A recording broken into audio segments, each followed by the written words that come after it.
Hello students, chapter 8 of +1 accountancy that is journal. इसके हम लोगों ने पहले दो लेक्चर रिकॉर्ड और अपलोड करे थे। आज की इस क्लास में हम लोग चैप्टर 8 दैट इज जर्नल का तीसरा लेक्चर रिकॉर्ड और अपलोड करेंगे। तो देखिए, मैं आपको अभी जो आप मेरी स्लाइड पर देख पा रहे हैं, ये सब आप कवर कर चुके हैं। ठीक है जी, ये सब जर्नल ये सब मैंने आपको पहले दूसरे लेक्चर में कवर करा दिया था। फिर हम लोग कुछ एग्जांपल के बाद single entry compound journal entry वो भी देख लिया था। फिर हम लोग कुछ एक एग्जांपल्स और इलिस्ट्रेशंस पर आ गए थे। तो आज के इस लेक्चर में हम लोग उन्हीं एग्जांपल्स को और इलिस्ट्रेशंस को कंटिन्यू करेंगे और इस कंसेप्ट को आपको और ज्यादा डेवलप करेंगे और ज्यादा मजबूत करेंगे। अभी नेक्स्ट टॉपिक पर जाने से पहले इसी की कुछ एक इलिस्ट्रेशंस को हम लोग करेंगे। ठीक है जी, तो मेरी स्लाइड पर अभी इलिस्ट्रेशन नंबर 3 है। टी एस ग्रेवाल सर की बुक में इलिस्ट्रेशन नंबर 3 है, तो मैं वही इलिस्ट्रेशन अब करने वाला हूँ। तो इलिस्ट्रेशन में उसने कुछ ये ट्रांजेक्शन दी हैं, अप्रैल 1 2 3 4 5 6 7 8 9 10, टोटल 10 ट्रांजेक्शन दी हैं ये। इनकी हम जर्नल एंट्री करेंगे। ठीक है जी, तो अभी मैंने जो ये फॉर्मेट आपको मेरी स्लाइड पर दिख रहा है, इसमें मैंने पर्टिकुलर्स में एंट्री मेंशन कर दी है ताकि आपको एंट्री को बार बार देखने के लिए पिछली स्लाइड पर ना जाना पड़े। ठीक है जी, तो सबसे पहली एंट्री है जी, अश्मिता ने बिजनेस स्टार्ट करा है। Ashmita started business with cash of ₹1,00,000। ठीक है जी, पहले कॉलम में एंट्री का पर्टिकुलर्स दिया हुआ है, दूसरे कॉलम में एंट्री का अमाउंट दिया हुआ है, तीसरे कॉलम में हम एंट्री एंट्री लिखेंगे। ठीक है, फिर nature of account, rules, debit, credit, ये सब इनके कॉलम है। ठीक है जी, तो पहली एंट्री में बता रहा है Ashmita started business with cash. Ashmita ने 1,00,000 रुपए का कैश अपने घर से ले आई और उसने बिजनेस स्टार्ट करा। ठीक है जी, तो देखिए, अभी मैं आपको ना ट्रेडिशनल अप्रोच और मॉडर्न अप्रोच दोनों की एक इनफ प्रैक्टिस करवा चुका हूं।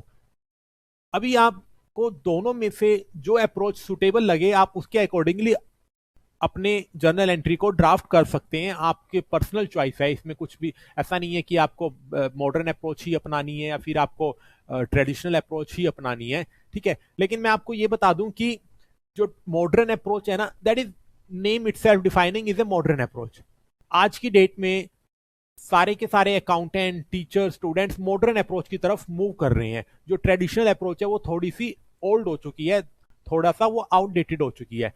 तो मेरी प्रेफरेंस, आपको मेरी एक एडवाइस यही रहेगी कि आप अपनी इन एंट्रीज को जर्नलाइज बुक करते वक्त मॉडर्न अप्रोच अपनाएं और मॉडर्न अप्रोच के थ्रू ही अकाउंटिंग करें। ऑल्दो ट्रेडिशनल अप्रोच भी आपको पढ़नी है, आपके आपके कोर्स में वो कवर की जाती है। ठीक है जी, लेकिन जहां चॉइस ना हो वहां आप मॉडर्न अप्रोच अपनाएं। और मॉडर्न अप्रोच को थ्रू जर्नलाइज करना थोड़ा आसान भी है। वो personal, impersonal, nominal, real in सब अकाउंट में क्लासिफाई नहीं करती। वो सीधा बोलती है account, assets, liabilities, revenue, capital, इस तरीके से 5 बना देती है एक्सपेंसिस। तो वो बड़े ही सिंपल है। लाइबिलिटी का, कैपिटल का और आपका रिवेन्यू का क्रेडिट बैलेंस होता है। एक्सपेंसिस का और एसेट्स का डेबिट बैलेंस होता है। एक्सपेंसिस और एसेट्स जब आपके बढ़ते हैं तो डेबिट किया जाता है, वहीं आपकी कैपिटल, लाइबिलिटी और रिवेन्यू बढ़ते हैं तो उनको क्रेडिट किया जाता है। कितना सिंपल है।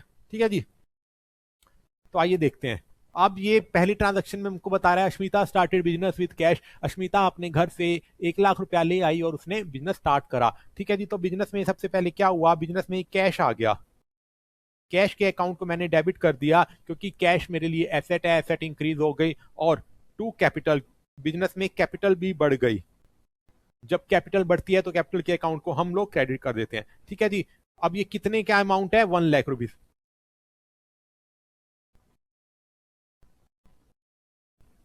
तो देखिए, नेचर ऑफ अकाउंट और रूल ये सब बार बार करने की जरूरत नहीं है, मैं आपको काफी करा चुका हूं। अभी इस कॉलम को हम बना देते हैं डेबिट का अमाउंट और इस कॉलम को हम बना देते हैं क्रेडिट का अमाउंट। ठीक है जी, ये नेचर ऑफ अकाउंट क्या है और इसका रूल क्या है, ये आपको अपने माइंड में सोचना है। अब इसको लिखने की आवश्यकता नहीं है, अब हम ये काफी प्रैक्टिस कर चुके हैं। अब इनको माइंड में ही सोचना है, ऐसे लिखने के लिए अभी जरूरत नहीं है।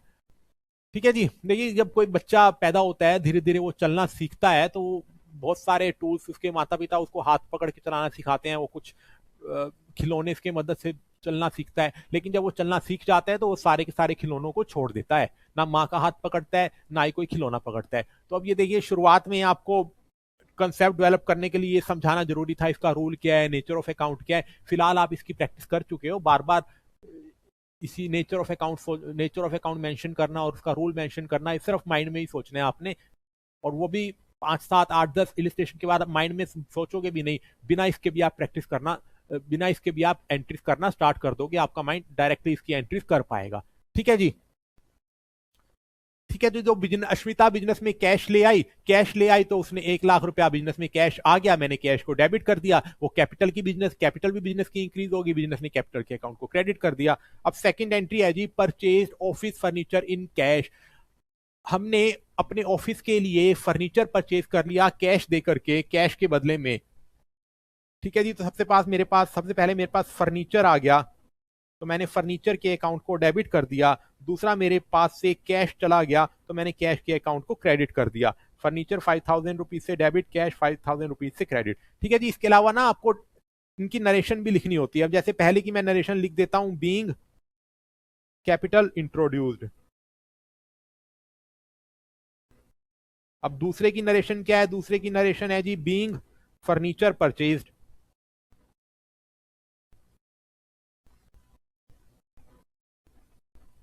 लेकिन नरेशन बड़ी इजीली है, आपने बिल्कुल पर्टिकुलर से स्टेटमेंट उठानी है, उसको अपनी लैंग्वेज में लिख देना है। अब मैं अपने लेक्चर को लेंथी नहीं करूंगा, इसलिए मैं नरेशन नहीं लिखूंगा जिससे मेरा टाइम बच जाए। लेकिन नरेशन लिखना बड़ा ही इजी है, आप पर्टिकुलर्स के ट्रांजेक्शन को उठाएं, उसे अपनी लैंग्वेज में बीइंग से स्टार्ट करके नरेशन लिख दें। ठीक है जी। आइए अब तीसरी एंट्री देखते हैं।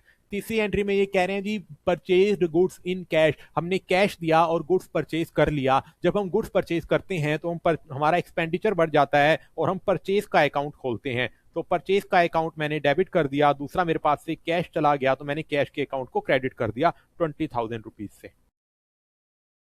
ठीक है जी। नरेशन क्या होगी? Bing goods purchase, simple. अब है जी चौथी एंट्री में कह रहा है जी, ये purchased goods from Hari and company उस ₹1,00,000। इसने हमारे को पार्टी का नाम बता दिया कि हम हरी एंड कंपनी से गुड्स परचेज करके लाए, लेकिन इसने ये नहीं बताया कि हम गुड्स परचेज करके लाए वो कैश में परचेज करके लाए या क्रेडिट में परचेज करके लाए। जब वह ये ना बताए कि उसने गुड्स कैश में परचेज किया है या क्रेडिट में परचेज किया है, लेकिन पार्टी का नाम बता दे, तो हम मानते हैं कि उसने जो गुड्स परचेज किया है वो क्रेडिट में परचेज किया है। ठीक है जी। तो सबसे पहले तो परचेज कर लिया हमने गुड्स, तो परचेज का अकाउंट खोल देते हैं, purchase account debit to Hari and company का अकाउंट क्रेडिट कर देते हैं। हरी एंड कंपनी का अकाउंट हमने क्रेडिट कर दिया क्योंकि हमने हरी एंड कंपनी को पैसे देने हैं। वो हमारे लिए क्रेडिटर हो गया, वो हमारे लिए लायबिलिटी हो गया। क्रेडिटर के अकाउंट को या फिर लायबिलिटी के अकाउंट को बढ़ने पर क्रेडिट किया जाता है। ठीक है जी। एंट्री का अमाउंट हो गया 1,00,000 रुपीज। आइए अब फिफ्थ नंबर की एंट्री है। फिफ्थ नंबर की एंट्री में बोल रहे हैं, सोल्ड गुड्स अगेंस्ट कैश। हमने कैश लिया और गुड्स को सेल कर दिया। ठीक है जी। तो कैश में है तो हमने कैश का अकाउंट खोल देते हैं, कैश हमारे पास आ गया, कैश का अकाउंट डेबिट कर दिया। टू सेल्स कर देते हैं, हमारी बिजनेस में सेल्स होगी, सेल्स का अकाउंट क्रेडिट बैलेंस होता है। जब जब सेल्स बढ़ती है वो रिवेन्यू होता है, इसलिए उसको क्रेडिट करते हैं। ठीक है जी। तो सेल्स का अकाउंट 10,000 से क्रेडिट हो गया और कैश का अकाउंट 20,000 से डेबिट हो गया और सेल्स का भी 20,000 से क्रेडिट हो गया।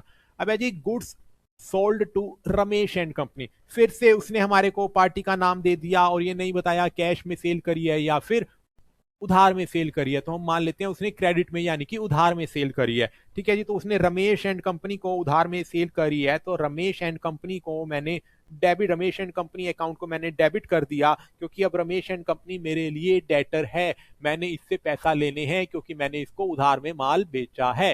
ठीक है जी। तो मेरे डेटर का डेबिट बैलेंस होता है, डेटर एसेट होती है, एसेट या डेटर बढ़ने पर डेबिट होते हैं। ठीक है जी। तो मैं सेल्स का क्रेडिट बैलेंस होता है, सेल्स को मैंने क्रेडिट कर दिया, सेल्स 75,000 रुपीज से मैंने क्रेडिट कर दिया।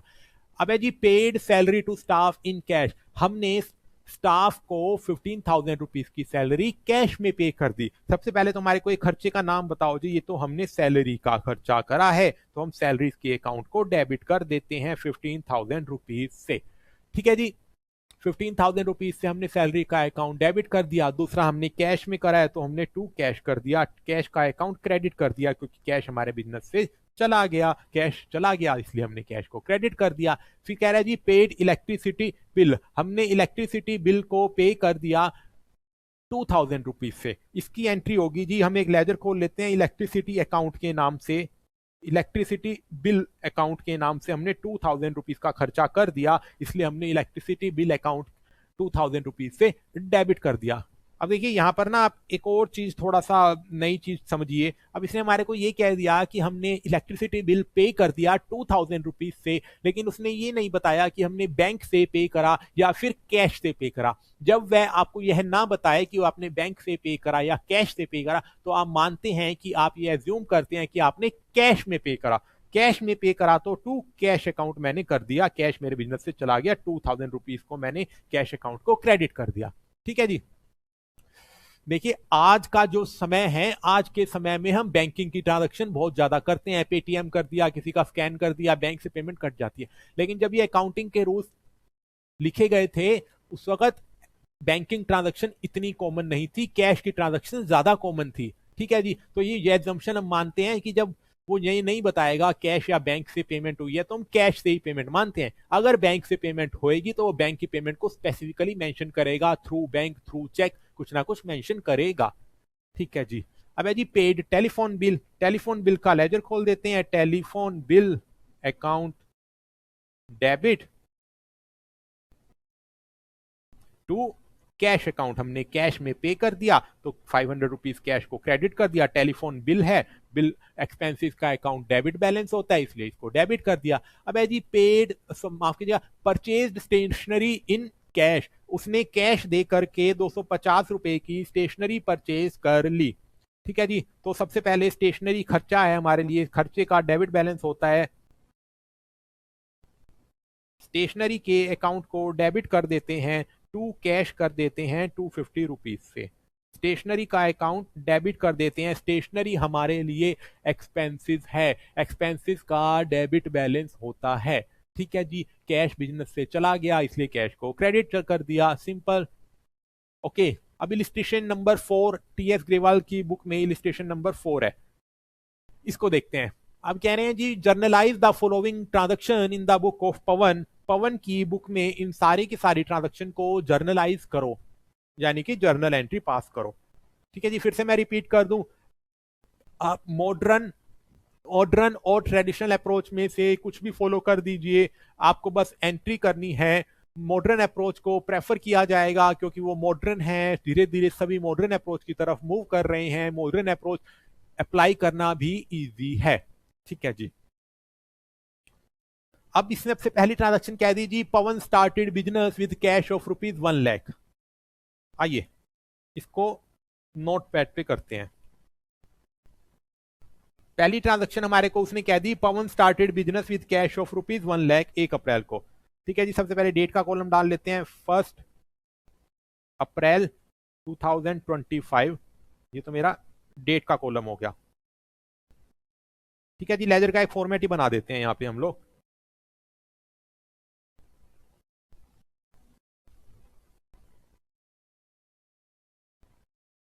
ठीक है जी। डेट के बाद पर्टिकुलर्स का कॉलम होता है, पर्टिकुलर्स का कॉलम बना देते हैं हम लोग। पर्टिकुलर्स के बाद हमारा एक कॉलम होता है ledger folio, LF। Ledger folio का जो पेज नंबर होता है वो उसमें मेंशन किया जाता है। ठीक है जी। फिर डेबिट का अमाउंट हम लिखते हैं, फिर हम क्रेडिट का अमाउंट लिखते हैं। पूरा एक मैंने आपको फॉर्मेट ही बना दिया, फिर से आपका फॉर्मेट भी रिवाइज हो जाएगा इसी बहाने। ओके जी।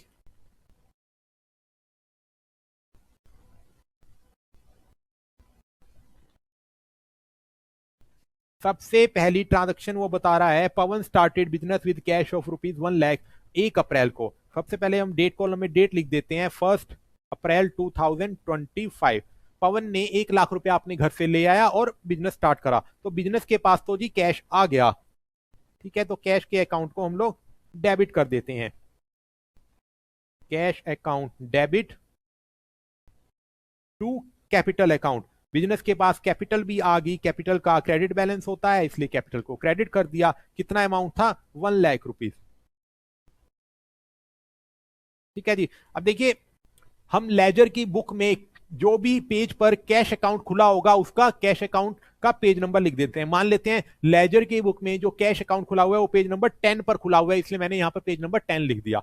अब जो कैपिटल का अकाउंट हम देखेंगे लेजर की बुक में कौन से पेज पर खुला हुआ है, मैं मान के चल रहा हूं, एज्यूम कर रहा हूं कि यहां पर कैपिटल का अकाउंट लेजर की बुक में 13th नंबर पेज पर है, तो मैं यहां पर 13 लिख दूंगा। ठीक है जी। नरेशन भी लिख देते हैं, बीइंग कैपिटल इंट्रोड्यूस्ड। ठीक है जी, ये तो मेरी पहली एंट्री हो गई।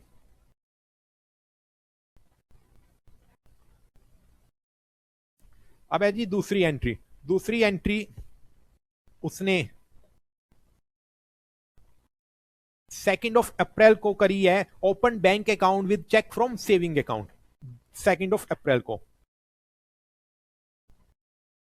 2 अप्रैल 2025। देखिए, इसकी ट्रांजैक्शन को आपको मैं थोड़ा सा एनालाइज करवाता हूं इसको। Open bank account with cheque from saving account.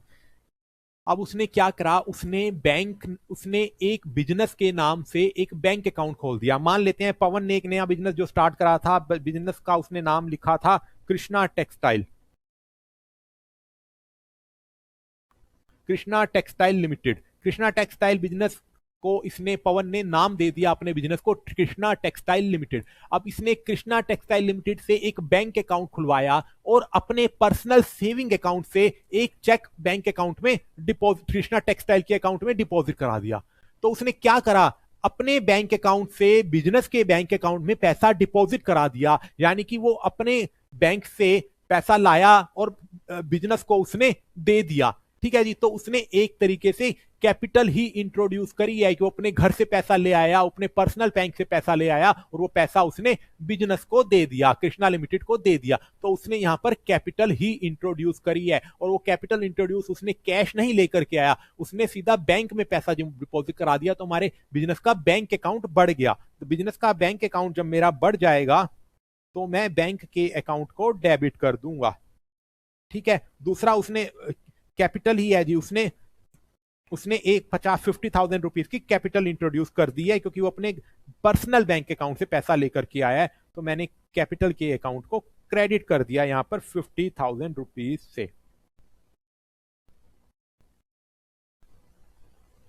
ठीक है जी, इसकी नरेशन में मैं फिर से लिख देता हूं, बीइंग कैपिटल इंट्रोड्यूस्ड। उसने फिर से कैपिटल ले आया। ठीक है जी।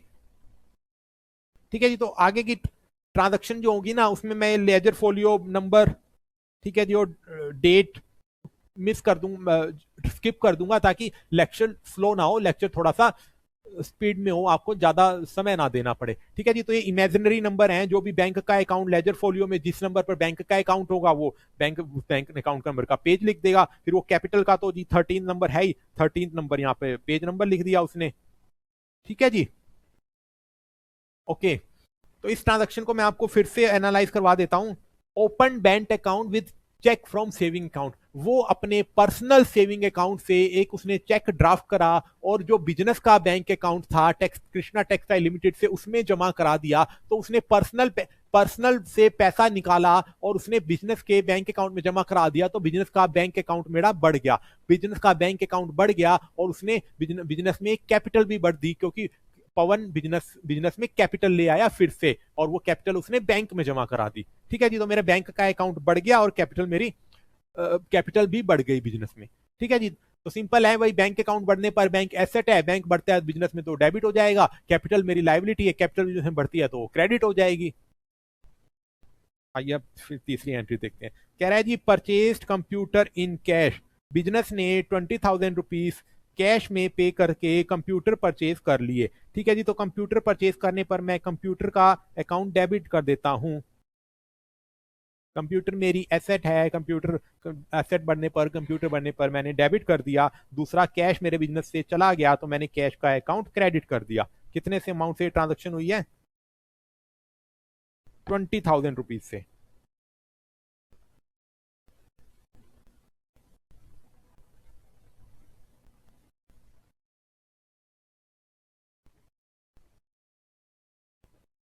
अब है जी, अप्रैल 4 को जो ट्रांजेक्शन हुई है, अप्रैल 4 को कह रहा है paid for repair of office 2,500।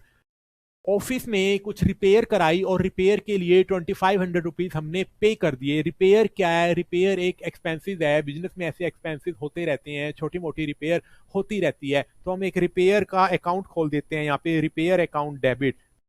ठीक है जी, रिपेयर एक्सपेंसिव है और एक्सपेंसिव का डेबिट बैलेंस होता है, इसलिए मैंने रिपेयर के अकाउंट को डेबिट कर दिया। दूसरा, उसने पे कर दिया हम मान के चलते हैं उसने कैश में पे कर दिया, उसने सीधा लिख दिया paid for repair of office, ये नहीं बताया कैश में पे करा या बैंक से पे करा, तो हम मान के चल रहे हैं उसने कैश में पे करा। जब उसने कैश में पे करा तो हमने टू कैश अकाउंट से क्रेडिट कर दिया। रिपेयर अभी कितना हो गया जी, 2500 से।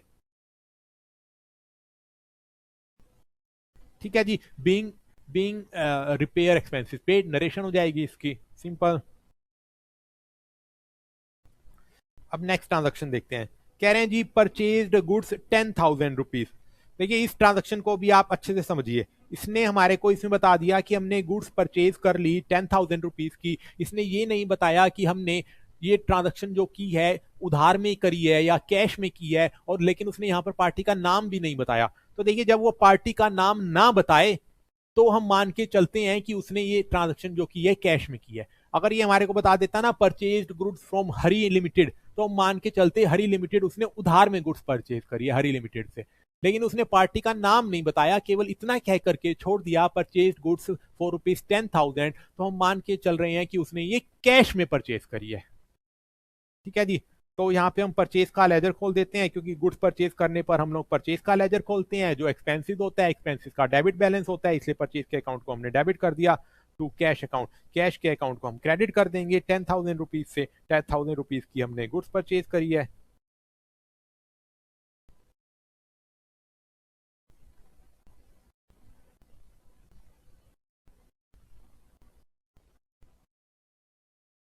अब है जी purchase goods from Prasad and company for ₹1,00,000। देखिए अब इसने पार्टी का नाम बता दिया जी, हमने प्रसाद एंड कंपनी से गुड्स परचेज करी है 1,00,000 रुपए की। ये नहीं बताया कैश में या क्रेडिट में। जब वो पार्टी का नाम बता दे, यह नाम बताए कि क्रेडिट में परचेज करी है या फिर कैश में परचेज करी है, तो हम क्रेडिट में परचेज मानते हैं, हम मानते हैं उसने उधार में परचेज करी है। तो ये जो 6 अप्रैल की जो ये ट्रांजेक्शन है, उसने परचेज कर लिया, एक्सपेंडिचर कर दिया, तो परचेज एक्सपेंडिचर का डेबिट बैलेंस होता है। किससे परचेज करा है उसने? Prasad and company. Prasad and company को हम लोग क्रेडिट कर देंगे, क्योंकि प्रसाद एंड कंपनी को हमने गुड्स जो परचेज किया है उसके बदले में हमने उसको पैसे देने हैं। हमारी एक लाइबिलिटी एराइज हो गई, लाइबिलिटी का क्रेडिट बैलेंस होता है। प्रसाद एंड कंपनी हमारे लिए क्रेडिटर बन गया, क्रेडिटर का क्रेडिट बैलेंस होता है, इसलिए हमने प्रसाद एंड कंपनी को क्रेडिट कर दिया। ठीक है जी, कितने से हुआ ये? 1,00,000 रुपीज से।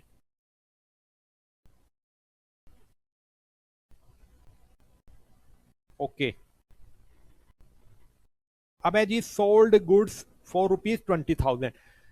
फिर से इसको मैं आपको रिपीट कर रहा हूं। उसने ये तो बता दिया जी गुड्स उसने सोल्ड कर दी, ये नहीं बताया कैश में सोल्ड करी है या फिर क्रेडिट में सोल्ड करी है, प्लस उसने पार्टी का नाम भी नहीं बताया, इसलिए हम मान के चलते हैं कि उसने कैश में सोल्ड करी है। ठीक है जी, अगर पार्टी का नाम बता देता तो हम क्रेडिट में मान लेते, लेकिन उसने पार्टी का नाम नहीं बताया, तो हम मान करके चल रहे हैं, ये एज्यूम करके चल रहे हैं कि उसने कैश में गुड्स को सोल्ड करा है। ठीक है जी, कैश में गुड्स को सोल्ड करने पर हमारे पास कैश आ गया, कैश का डेबिट बैलेंस होता है, इसलिए मैंने कैश को डेबिट कर दिया टू सेल्स। हमारे बिजनेस में सेल्स हो गई, सेल्स का क्रेडिट बैलेंस होता है, सेल्स रिवेन्यू होता है और रिवेन्यू का क्रेडिट बैलेंस होता है, तो मैंने सेल्स को क्रेडिट कर दिया 20,000 रुपीज से।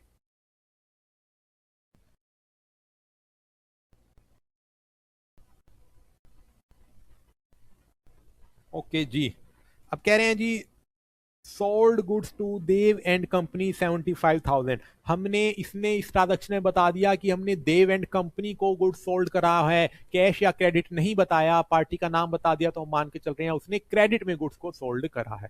ठीक है जी, किसको उसने गुड्स को सोल्ड करा है? देव एंड कंपनी को। अब हमने देव एंड कंपनी को हमने क्रेडिट में सोल्ड करा है, यानी कि हम कल को उससे पैसा मांगने जाएंगे कि तुम हमारे को पैसा दो, क्योंकि हमने तुमको उधार में माल बेचा है। तो देव एंड कंपनी को हम लोग, देव एंड कंपनी के अकाउंट का हम लोग डेबिट बैलेंस खड़ा कर देंगे। मैं रिपीट कर दूं, देव एंड कंपनी हमारे लिए डेटर हो गया, क्योंकि हमने उसको माल उधार पर दिया है, डेटर का डेबिट बैलेंस होता है, इसलिए मैंने देव एंड कंपनी को डेबिट कर दिया 75,000 रुपीज से। दूसरा मैंने उसको सेल्स करी है, सेल्स का क्रेडिट बैलेंस होता है, सेल्स अकाउंट मैंने यहां पर क्रेडिट कर दिया। ठीक है जी, सेल्स बढ़ने पर मैं क्रेडिट करता हूं क्योंकि सेल्स का क्रेडिट बैलेंस होता है। ये 75,000 से ये मेरी एंट्री हो गई।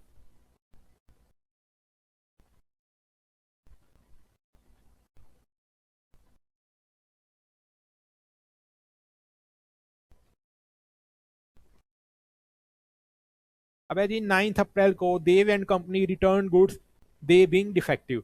जो हमने 75,000 रुपीज देव को हमने गुड्स सोल्ड करी थी, उसमें से उसने हमारे को 15,000 रुपये 15,000 रुपीज की गुड्स रिटर्न कर दी क्योंकि वो डिफेक्टिव थी। ठीक है जी, तो इसकी एंट्री देखिए क्या होगा। 9 अप्रैल की ये ट्रांजेक्शन है। सबसे पहले हमने देव एंड कंपनी को डेबिट करा था, अब हमें इसे क्रेडिट करना पड़ेगा, इसे रिवर्स करना पड़ेगा। देव एंड कंपनी अकाउंट क्रेडिट हो जाएगा। पहले हमने सेल्स को क्रेडिट करा था, अब हमें सेल्स को डेबिट करना पड़ेगा। हमने सेल्स का अकाउंट डेबिट कर दिया 15,000 रुपीज से। देखिए सिंपल सी बात है ना, पहले हमारे देव एंड कंपनी हमारे डेटर थे, हमारे लिए डेटर इंक्रीज हो गए थे जब हमने इसको गुड्स को सेल करा था। अब इसने हमारे को कहता है जी 15,000 रुपए के तो आप वापस ले लो, हम आपको 15,000 रुपए अब नहीं देंगे क्योंकि वो गुड्स हमने आपको वापस कर दिए। तो 15,000 रुपए से हमारे जो डेटर हैं, हमारे डेटर जो हैं डिक्रीज हो गए, हमारे डेटर डिक्रीज हो गए, तो इसलिए हमने इसको क्रेडिट कर दिया क्योंकि एसेट डिक्रीज होने पर क्रेडिट की जाती है। पहले हमारी सेल हो गई थी 75,000 रुपीज से, हमारी सेल इंक्रीज हो गई थी और सेल का क्रेडिट बैलेंस होता है इसलिए हमने इसको क्रेडिट किया था। अब हमारी सेल जो है कम हो गई, सेल जो है डिक्रीज हो गई। अब हमारी सेल डिक्रीज हो गई, सेल को डिक्रीज करने पर डेबिट किया जाता है क्योंकि सेल का क्रेडिट बैलेंस होता है। सिंपल, इसलिए एंट्री ऐसे पास होती है। अब है जी नाइन्थ के बाद ये 10th कह रहा है goods return to Prasad and company 8,000 rupees की। देखिए हमने प्रसाद एंड कंपनी से 1 लाख रुपीज का जो हम गुड्स परचेज करके लाए थे, उसमें से हमारे को 8,000 रुपीज का गुड्स पसंद नहीं आया, हमने 10 अप्रैल को उसको रिटर्न कर दिया। ठीक है जी, 10 अप्रैल 25 को हमने उसको गुड्स रिटर्न कर दिया 8,000 रुपीज से। ठीक है जी, एंट्री ऊपर वाली रिवर्स कर दूं, पहले मैंने परचेज को डेबिट किया था, मैं परचेज को क्रेडिट कर देता हूं। पहले मैंने प्रसाद एंड कंपनी को क्रेडिट किया था, अब मैं प्रसाद एंड कंपनी को डेबिट कर देता हूं 8,000 रुपीज से। ठीक है जी, नरेशन नहीं लिख रहा मैं, किसी भी इलिस्ट्रेशन, किसी भी जर्नल की किसी भी जर्नल एंट्री की नरेशन आप खुद से लिख सकते हैं। इसकी नरेशन हो जाएगी बीइंग गुड्स रिटर्न, ठीक है, बीइंग परचेज रिटर्न। ठीक है जी, तो हम परचेज रिटर्न पर परचेज का अकाउंट हमने रिवर्स तो कर दिया, लेकिन जो लेजर का नाम होता है वो होता है परचेज रिटर्न अकाउंट। ठीक है जी, तो मेरा परचेज रिटर्न अकाउंट मैंने यहां पर क्रेडिट कर दिया, ये एंट्री मैंने रिवर्स कर दी। और अगर आप और भी थोड़ा डिटेल में एनालाइज करना चाहते हैं तो मैं आपको और डिटेल में एनालाइज करवा देता हूं। जब मेरी परचेज बढ़ गई थी, मैंने परचेज कर दिया था, परचेज का डेबिट बैलेंस था तो मैंने डेबिट कर दिया था। अब यहां पर मेरी परचेज जो है कम हो गई, परचेज मेरा एक्सपेंडिचर कम हो गया। एक्सपेंडिचर जब कम होता है तो उनसे क्रेडिट किया जाता है, इसलिए मैंने यहां पर क्रेडिट कर दिया। जब मैंने प्रसाद एंड कंपनी को उधार पर माल बेचा था तो ये मेरा क्रेडिटर राइज हो गया था, मेरा क्रेडिटर इंक्रीज हो गया था, क्रेडिटर का क्रेडिट बैलेंस होता है। लेकिन मैंने 8,000 जब की गुड्स जब इसको रिटर्न कर दी तो मेरे क्रेडिटर यहां पर डिक्रीज हो गए, क्रेडिटर डिक्रीज हो गए। ठीक है जी, क्रेडिटर का जब डिक्रीज होते हैं तो डेबिट किया जाता है, इसलिए मैंने इसे यहां पे डेबिट कर दिया। अब है जी पेड सैलरी, हमने 15,000 रुपीज की सैलरी पे कर दी, इसने हम मान के चल लेते हैं जी कैश में पे करी होगी। ठीक है जी, सैलरी का लेजर खोल देते हैं। सैलरी बिजनेस के लिए एक्सपेंडिचर है, एक्सपेंडिचर का डेबिट बैलेंस होता है, इसलिए हमने सैलरी के अकाउंट को डेबिट कर दिया। कैश बिजनेस से चला गया क्योंकि कैश में सैलरी पे करी है तो कैश को क्रेडिट कर दिया 15,000 रुपीज से।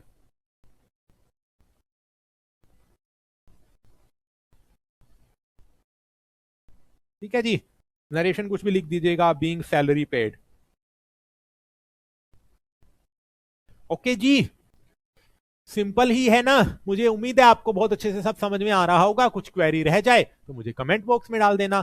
सिंपल। अब है जी इलिस्ट्रेशन नंबर 5।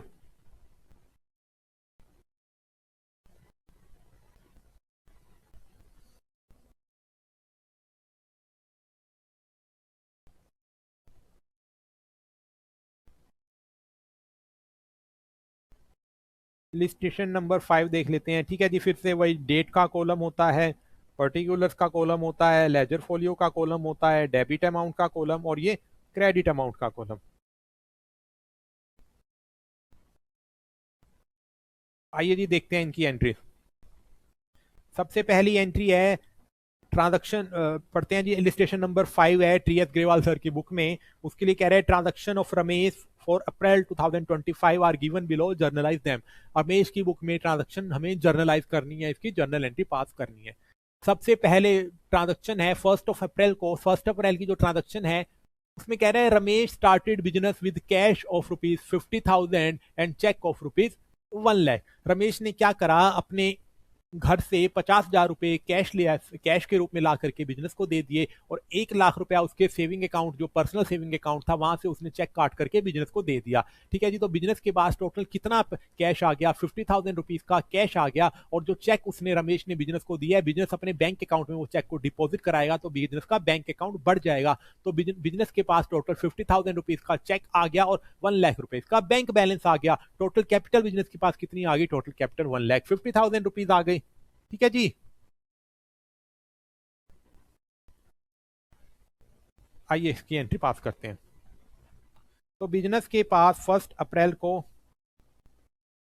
कैश आ गया 50,000 रुपीज से, मैंने कैश को 50,000 रुपीज से मैंने डेबिट कर दिया। और बिजनेस के पास बैंक में पैसा आ गया, यानी कि बिजनेस का बैंक अकाउंट इंक्रीज हो गया 1 लाख रुपीज से, मैंने 1 लाख रुपीज से बैंक को डेबिट कर दिया। और क्या हुआ बिजनेस के पास, बिजनेस के पास कैपिटल, टोटल कैपिटल कितने की आ गई, टोटल कैपिटल 1,50,000 की आ गई। तो टोटल कैपिटल मैंने 1,50,000 रुपीज से क्रेडिट कर दिया, simple. Okay ji. Second transaction, paid for repair of premises. छोटा मोटा रिपेयर का उसने खर्चा कर दिया अपने ऑफिस में, अपनी बिल्डिंग में, अपनी फैक्ट्री में, कहीं भी 10,000 रुपीज की। ठीक है जी, तो हम ये मान के चलते हैं कि उसने ये कैश में खर्चा किया है, क्योंकि उसने स्पेसिफिकली बैंक यहाँ पर मेंशन नहीं किया है। ठीक है जी, रिपेयर बिजनेस के लिए खर्चा होता है, तो रिपेयर के अकाउंट को मैं यहाँ पर डेबिट कर देता हूँ, क्योंकि तो कोई भी एक्सपेंडिचर करो, सभी के सभी एक्सपेंडिचर का डेबिट बैलेंस होता है टू कैश। कैश बिजनेस से चला गया, कितने रुपए से, 10,000 रुपीज से।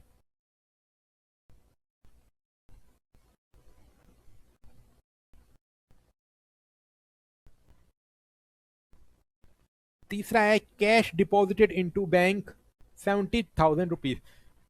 क्या हुआ, बिजनेस के गले से उसने पैसा निकाला और उसने बैंक में जमा करा दिया। ठीक है जी, तो बैंक में जब उसने पैसा जमा करा दिया तो बिजनेस के बैंक अकाउंट का बैलेंस बढ़ गया, तो इसलिए मैं बिजनेस के बैंक अकाउंट को डेबिट कर देता हूं। ठीक है जी, और बिजनेस का कैश अकाउंट कम हो गया, क्योंकि बिजनेस के कैश अकाउंट को उसने बैंक में जमा करा दिया, तो कैश बिजनेस से चल जा करके बैंक में चला गया, तो कैश कम हो गया, तो मैं कैश के अकाउंट को क्रेडिट कर देता हूं।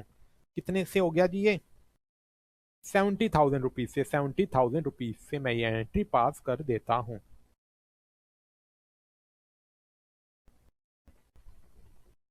अब है जी बोट गुड्स। बोट्स का मतलब ये होता है वही गुड्स उसने परचेज कर ली। ठीक है जी, अब देखिए फिर से मैं आपको याद दिला दूं, उसने पार्टी का नाम नहीं दिया जी, उसने किससे गुड्स परचेज करी है। ठीक है, जब पार्टी का नाम दे देता तो मान लेते उसने उधार में परचेज करी है, अभी उसने पार्टी का नाम नहीं दिया तो मान लेते हैं कैश में परचेज करी है। तो ये 3 अप्रैल की एंट्री है, उसने गुड्स को परचेज कर लिया, तो परचेज का अकाउंट डेबिट कर देते हैं।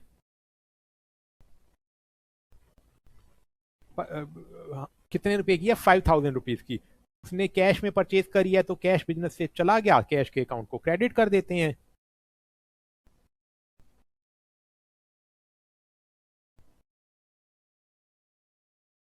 अब है 4 अप्रैल को, Drew cash from bank for office.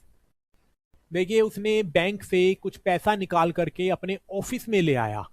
अपने घर पर ले जाता तो ड्राइंग्स हो जाती, अपने ऑफिस के लिए काम, अपने ऑफिस के लिए पैसा लाया तो ऑफिस में ही रहा ना, तो वो ड्राइंग्स नहीं है। ठीक है जी, सबसे पहले तो उसने बैंक से पैसा निकाल करके ऑफिस में ले आया, तो ऑफिस में कैश बढ़ गया, ऑफिस में कैश आ गया, बिजनेस में कैश बढ़ गया। दूसरा, बैंक अकाउंट कम हो गया, बैंक से पैसा निकल गया, बैंक कम हो गया इसलिए बैंक को क्रेडिट कर दिया। कैश इंक्रीज हो गया इसलिए कैश को डेबिट कर दिया।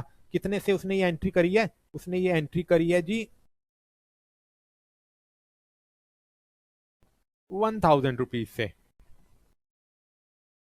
1,000 रुपीज से मैं ये एंट्री डाल देता हूं।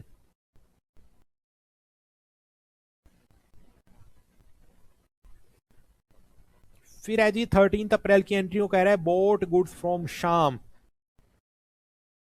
उसने शाम से गुड्स परचेज कर लिए। ठीक है जी, ये नहीं बताया कैश में या क्रेडिट में, इसलिए हम मान के चलते हैं उसने क्रेडिट में परचेज करे हैं। तो 13 अप्रैल की एंट्री, उसने शाम से गुड्स बॉट कर लिए, परचेज कर लिए 22,500 के लिए। जब मैंने गुड्स परचेज कर लिए तो मैंने परचेज का अकाउंट खोल दिया। परचेज मेरे लिए बिजनेस के लिए खर्चा है, इसलिए एक्सपेंसेस का डेबिट बैलेंस होता है, मैंने परचेज को डेबिट कर दिया। दूसरा, शाम से हमने गुड्स परचेज करे हैं उधार में, अब शाम को हमने कल को पैसे देने हैं जो हम गुड्स से गुड्स परचेज कर ले आए। शाम हमारे लिए क्रेडिटर हो गया, क्रेडिटर का क्रेडिट बैलेंस होता है, इसलिए हमने शाम के अकाउंट को क्रेडिट कर दिया।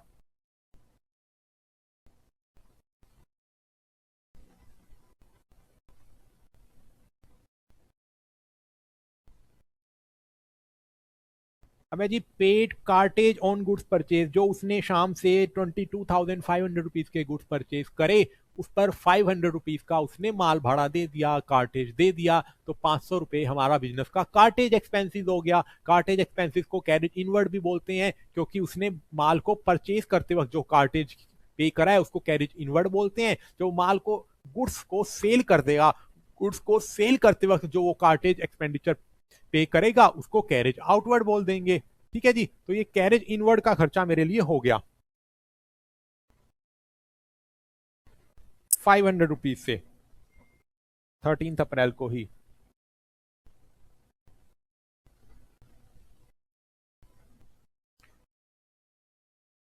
कैरेज इनवर्ड अकाउंट डेबिट, ठीक है जी, कितने का है? 500 रुपीज का, और ये पेड है, यानी कि उसने पे कर दिया है। और कैसे पे करा है? कैश में अज्यूम कर लेते हैं, उसने कैश में पे करा है, टू कैश अकाउंट डेबिट।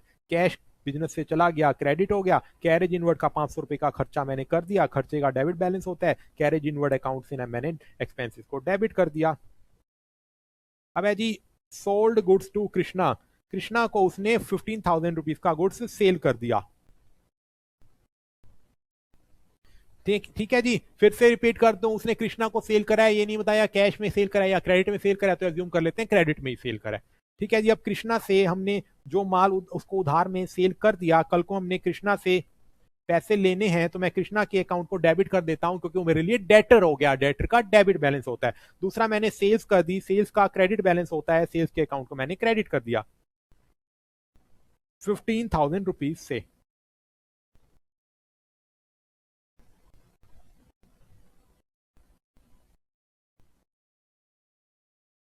अब है जी, 24 अप्रैल को received from Krishna on account 10,000 rupees. हमने 15,000 रुपीज का जो उसको माल उधार में बेचा है, उसमें से उसने 10,000 रुपीज हमारे को पे कर दिए, यानी कि 10,000 रुपीज हमारे को 24 अप्रैल को उसने दे दिए। तो 10,000 रुपीज से मैं 24 अप्रैल को मेरे पास बिजनेस में पैसा आ गया। 24 अप्रैल को मैं कैश के अकाउंट को डेबिट कर देता हूं 10,000 रुपीज से। ठीक है जी, कृष्णा, पहले हमने कृष्णा को डेबिट डेटर के रूप में खड़ा कर दिया था, अब डेटर कम करने पड़ेंगे ना, इसलिए कृष्णा के अकाउंट को मैंने रिवर्स कर दिया 10,000 रुपीज से। ठीक है जी, कैश बिजनेस में आ गया, कैश तो डेबिट कर दिया है, तो आप सब समझ ही गए होंगे। पहले मैंने कृष्णा से 15,000 रुपीज लेने थे, कृष्णा मेरा डेटर था, अब मैंने उससे 10,000 रुपीज ले लिए। ठीक है जी, तो मेरे डेटर 10,000 रुपीज से रिड्यूस हो गए, इसलिए मैंने 10,000 रुपीज के कृष्णा के अकाउंट को क्रेडिट कर दिया, क्योंकि डेटर जब रिड्यूस होते हैं तो उसको क्रेडिट किया जाता है।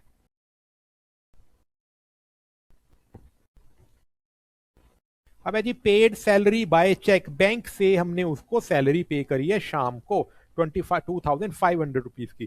ठीक है जी, तो सैलरी हमारे लिए खर्चा है, सैलरी का अकाउंट हम लोग डेबिट कर देते हैं, सैलरी का account debit, account salary account debit to bank account, क्योंकि हमने उसको चेक से पेमेंट करी है, बैंक से पेमेंट करी है 22,500 रुपीज की। ठीक है जी, अब उसने जब चेक से या बैंक से पेमेंट कर दी या कैश से पेमेंट कर दी, तो शाम को पे करी, मोहन को पे करी, रोहन को पे करी, मेरे को कुछ लेना देना नहीं है, मैं तो बैंक का लेजर खोलूंगा, मैं पार्टी का लेजर नहीं खोलूंगा। ठीक है जी, फिर है जी, placed an order for goods with Paul and company for rupees 3,000 rupees की। उसने क्या करा जी, रमेश ने पोल एंड कंपनी को फोन करके कह दिया उसको, या फिर मिल करके कह दिया, कह रहा जी तुम मेरे को 3,000 रुपए का ऑर्डर मेरे से ले लो, आज से 5-7 दिन बाद तो मुझे 3,000 रुपए की गुड्स रिसीव मुझे भेज देना। ठीक है जी, 3,000 रुपए का देखिए उसने ऑर्डर दिया है, नहीं उसने कुछ एडवांस भी नहीं दिया, और अभी उसने परचेज भी नहीं करी है। जब वो गुड्स एक्चुअल में परचेज करेगा तब तो हम एंट्री डाल देंगे, लेकिन किसी को ऑर्डर दे देना फोन पर या फिजिकली किसी को मिलकर, उसके लिए हम कोई एंट्री नहीं डालते हैं। किसी को ऐसे ही कह देना यार आज से मेरा ऑर्डर बुक कर ले, मुझे 3,000 रुपए का ऑर्डर बुक कर ले, मुझे बाद में डिलीवर कर देना, तो इस ऐसे इन शब्दों की कोई वैल्यू नहीं होती है। तो किसी को ऑर्डर दे देना, बिना पैसों के ऑर्डर दे देना, कोई ऑर्डर की कोई वैल्यू नहीं है, इसकी हम कोई एंट्री नहीं डालेंगे। ठीक है जी, तो ये 19 अप्रैल को हम लिख देते हैं placing an order is not a transaction, कोई भी ट्रांजैक्शन नहीं है ये, इसलिए हम इसकी एंट्री ही नहीं डालते हैं। ठीक है जी, okay.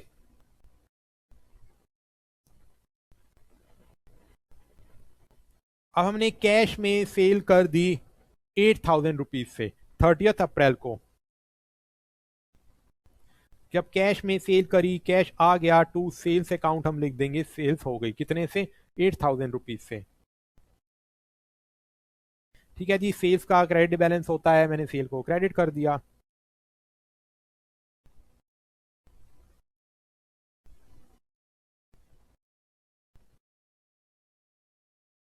Paid salary to Ram for rupees 3,000 rupees की।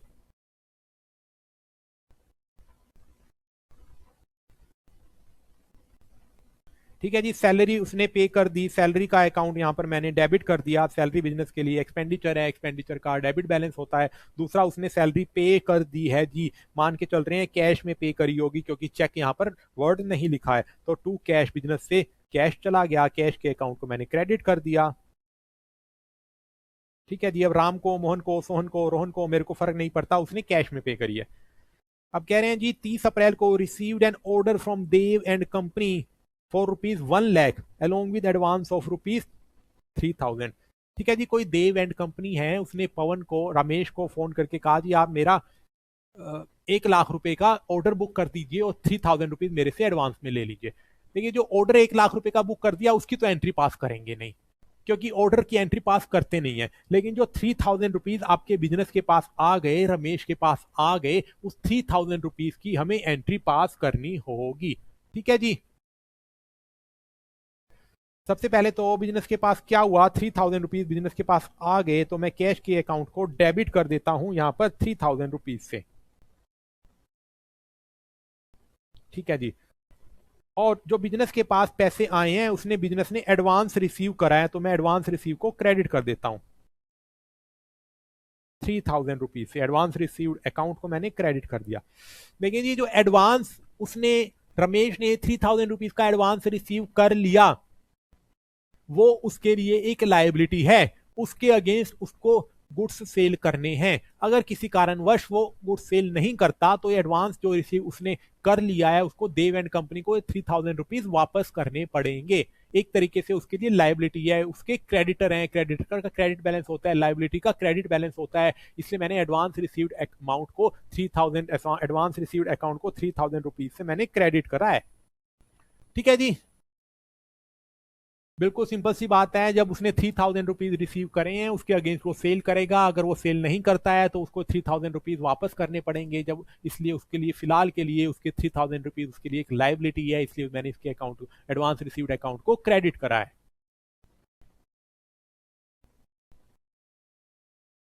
अब as a received balance payment from Krishna, Krishna का अकाउंट देखना पड़ेगा, हमने कृष्णा से कितने पैसे लेने थे।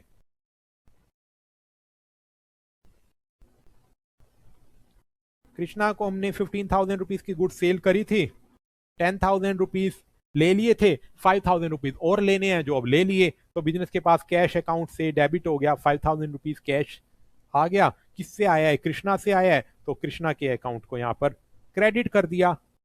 ठीक है जी, cash account debit to Krishna account.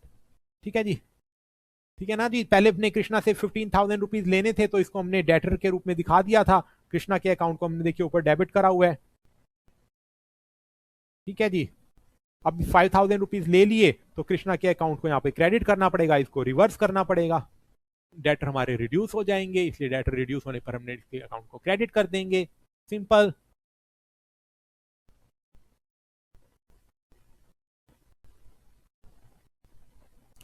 चलिए जी, ये 3 इलिस्ट्रेशन ही आज के इस लेक्चर में हम लोग कवर करते हैं। आगे के लेक्चर में आगे का पार्ट करेंगे। अभी के लिए बहुत बहुत धन्यवाद, शुक्रिया, जय हिंद।